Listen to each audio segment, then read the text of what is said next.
Alright, so I just got out of seeing Once Upon a Deadpool and Spider-Man Into the Spider-Verse. I'll begin with Once Upon a Deadpool, which I guess I'm lucky because this movie was supposedly released in like 500 theaters, so it's not being released entirely all across the country, so I guess I'm lucky to see it in a theater.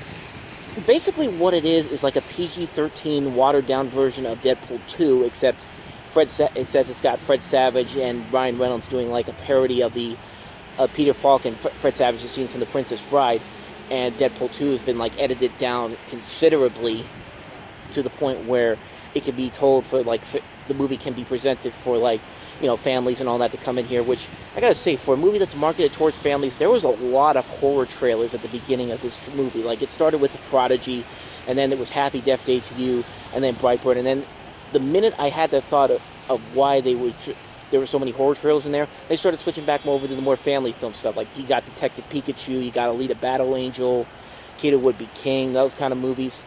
But, yeah, as far as the movie itself goes, it's basically just Deadpool 2 edited down. Like, I thought it was going to be something like an edited down TV version for, like, FX or FXX. This is more like something that they're going to show on TV in 4 years on Freeform, Nickelodeon, or Cartoon Network. It's like one of those kind of movies. Like, I swear to God, they'll probably do some more editing to it, but that's kind of what it is. For what it is, it's fine, I guess. It's good. The purpose of it was that Ryan Reynolds would only do this if part of the proceeds were going to charity, and I guess $1 for every ticket bought goes to charity for cancer and all that. So I guess there is a noble cause to it, but the movie itself is just kind of eh. The stuff with Fred Savage and Ryan Reynolds is funny, but there's just not enough of it. Like, there's huge chunks of Deadpool 2 that just go on as normal that really is, like, I think there was like a 30-minute gap between the last Fred Savage, Ryan Reynolds scene and the next one. That's how kind of the pacing was on this. But I will say that they do shorten a lot of they do cut a lot of the trim down from Deadpool 2. There are still those scenes that I didn't like from Deadpool 2 that are still here, like the death scene at the end is still overtly long and all that kind of stuff. I thought they would have made fun of that. They do make some of the other plot holes in the film and all that, and they do satirize like the fact that Disney is buying Fox and all that, and like all that kind of stuff. So overall, it's not bad.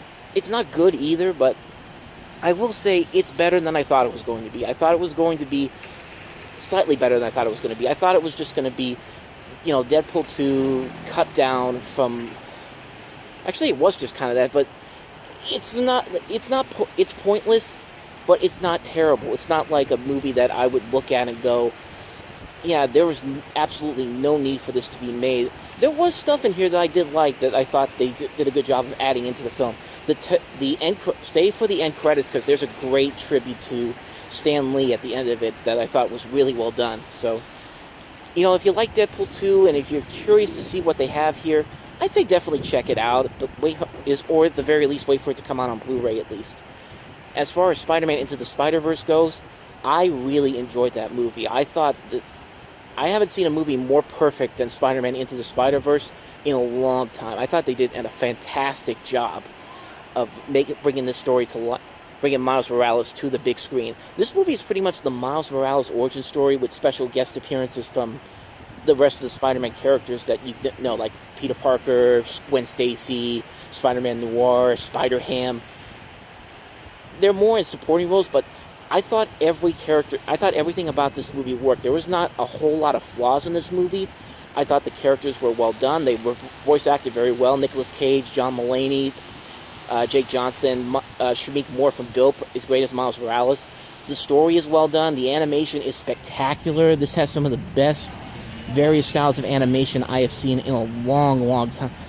Like, they do a good job of combining different kinds of animation and make it look seamless. Like, this is probably one of the best animated films I've seen in a long time, where the animation really did stand out.